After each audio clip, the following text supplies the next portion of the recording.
예를 들면은 미백하는 과정 중에 카레 같은 걸 먹었다. 그럼 갑자기 이가 누렇게 변했다라고 이제 깜짝 놀라서 오시는 경우도 있어요.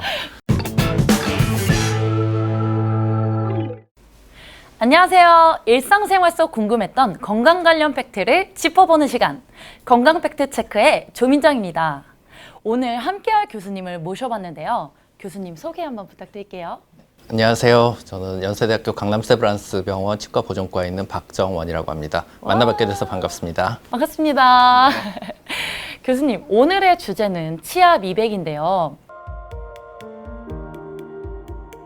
주제에 들어가기에 앞서 사람마다 치아색이 왜 다른 건가요? 저희들이 쉽게 생각하면 네. 사람마다 피부색이 다르듯이요. 네. 치아도 자체가 갖고 있는 색소나 이런 것들 때문에 좀 노랗게 보이는 분도 있고 네. 하얗게 보이는 분도 있고요. 그다음에 또 치아라고 하는 것은 입안에서 항상 음식을 섭취하는 네. 그 단계에 만나는 그 구조이기 때문에 네. 음식에 의해서 나이가 들면서 이제 착색도 생길 수가 있습니다. 그리고 또 이제 나이가 들게 되면은 보통 이가 좀 더 이렇게 누렇게 변한다고 생각을 하실 텐데, 네.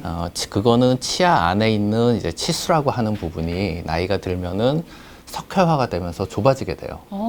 그래서 그 좁아진 부분 때문에 이제 빛이 투과하는 정도가 달라지고, 그 다음에 이제 가장 외층에 있는 범랑질이라고 하는 층이 약간 더 밝은 색을 띠는데 또 그 층이 이제 마모가 일어납니다.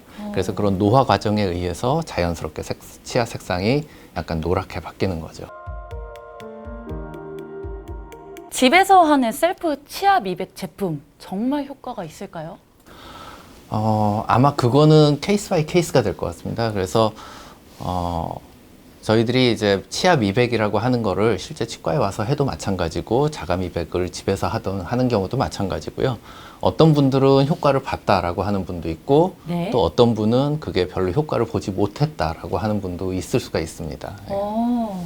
치아 미백, 이게 어떤 원리로 작용이 되나요? 가장 간단하게 생각을 하시면은 저희가 빨래할 때 옥시크린 이런 것들 있죠. 네. 그러니까 거기에서 작용하는 그 탈색제라고 하는 거는 이제 발생기 산소에 의해서 이제 밝은 색상을 만들어내는데, 치아 미백도 비슷한 원리입니다. 그래서 저희들이 보통 이제 치과에서 혹은 자가 미백으로 하는 모든 약제에서 공통적으로 작용하는 성분은 과산화수소가 되고요. 그 과산화수소에서 발생하는 발생기 산소에 의해서 치아색 자체가 이제 분해가 일어나면서 색이 밝게 되는 겁니다. 병원에서 하는 치아 미백 치료랑 어떻게 다를까요? 가장 큰 차이라고 하면은 이제 농도라든지 이런 부분의 차이가 가장 크고요. 네. 실제로 이제 저희들이 보통 시중에서 구할 수 있는 그런 치아 미백제 같은 경우는 의약 외품으로 분류가 되어 있기 때문에 고농도의 과산수소를 쓸 수가 없습니다. 그에 비해서 치과에 내원해서 하시는 치아 미백은 네. 그거보다는 이제 고농도의 약제를 사용을 해서 의약품으로 분류된 약제를 사용하기 때문에 그런 차이가 있고요.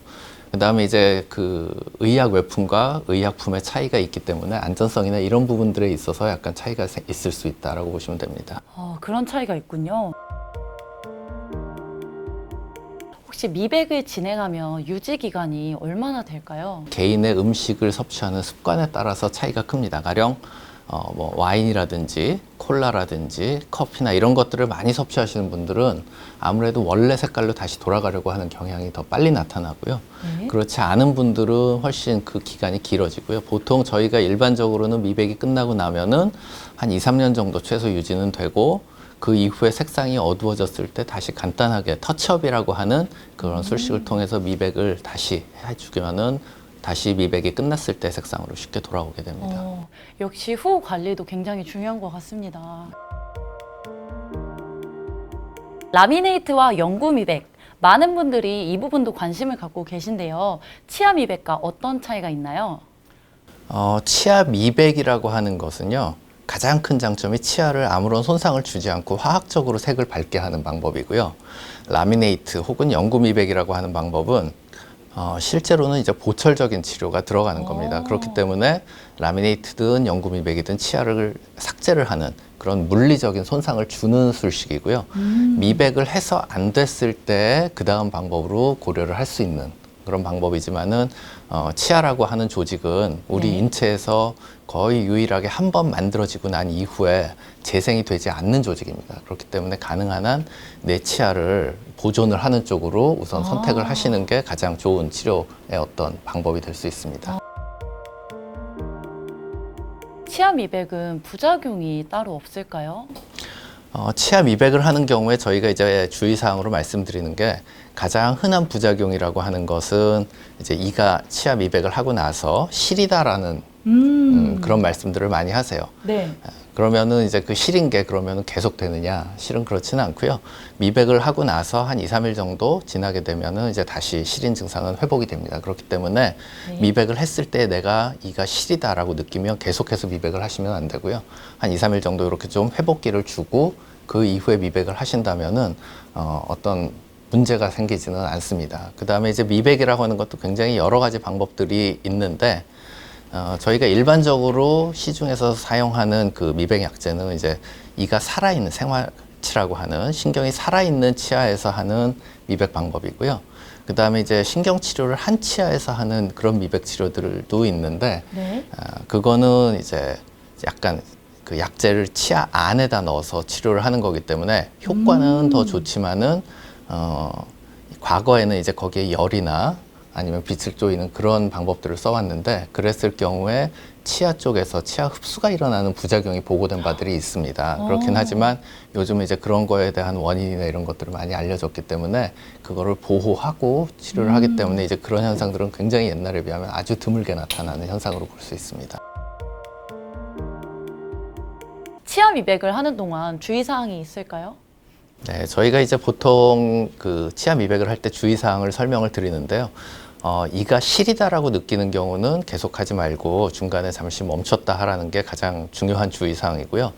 그 다음으로는 미백을 하는 과정 중에는 치아 표면 자체가 색을 빼내기 위해서 약간의 다공성으로 바뀌게 됩니다. 그렇기 때문에 색이 밝아지기도 하지만은 착색이 있는 음식을 먹었을 땐 거꾸로 이가 더 노랗게 변하는 경우도 있습니다. 그래서 예를 들면은 미백하는 과정 중에 카레 같은 걸 먹었다. 그럼 갑자기 이가 누렇게 변했다라고 이제 깜짝 놀라서 오시는 경우도 있어요. 네. 그래서 저희가 미백을 하는 동안에는 가급적이면 색깔이 있는 음료들은 피하시고 그다음에 카레, 맥주, 와인, 커피, 녹차 이런 것들이 전부 다 치아를 착색시키는 그 음식들이기 때문에 그런 것들을 섭취하시는 건 가급적이면 좀 피하시라고 말씀을 드립니다. 치아 미백 제품을 오랫동안 써도 되는지 그 부분이 가장 궁금하거든요.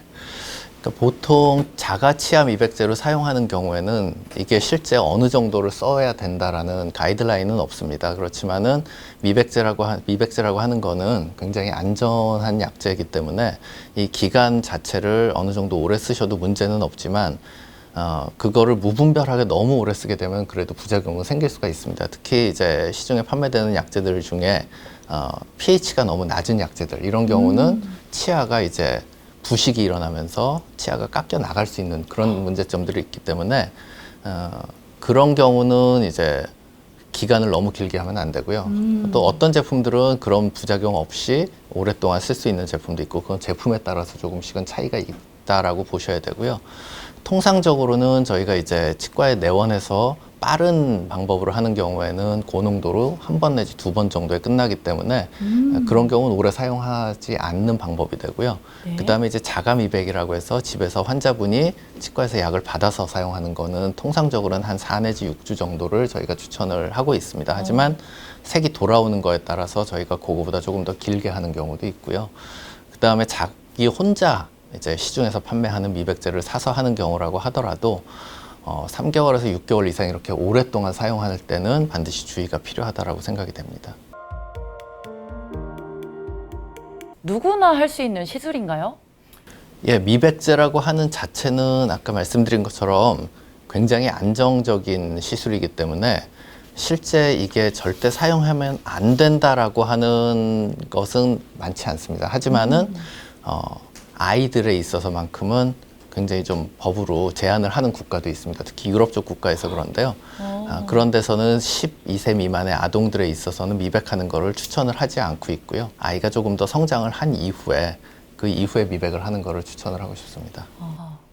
이렇게 또 주제를 다뤄봤는데요. 치아 미백에 대한 마지막 종합평가 내려주신다면 어떤 게 있을까요? 예, 치아 미백이라고 하는 술식은 치과 술식 중에서 치아를 깎거나 손상을 주지 않는 굉장히 안전하고 유익한 술식이기는 합니다. 하지만은 치아에 어떤 변색이 되는 원인들은 굉장히 다양하게 있고요. 이게 단순한 착색인지 아니면 치아의 원래 색이 그런 건지 또는 어떤 뭐 다른 이유에 의한 것인지를 정확한 진단을 먼저 시행을 한 이후에 미백에 맞는 경우라고 했을 때 미백을 해야 효과가 있는 것이지 그렇지 않은 경우에는 미백을 해도 아무 효과가 없습니다. 그렇기 때문에 미백을 하실 거라면은 그 네. 술식을 치과에서 하든 본인이 집에서 하시든지 그 전에 치과에 내원해서 변색된 원인에 대한 거를 진단을 한 이후에 할 필요는 있다고 생각을 합니다. 오늘의 주제 치아 미백에 대해 유익한 정보를 주신 박정원 교수님 정말 감사합니다.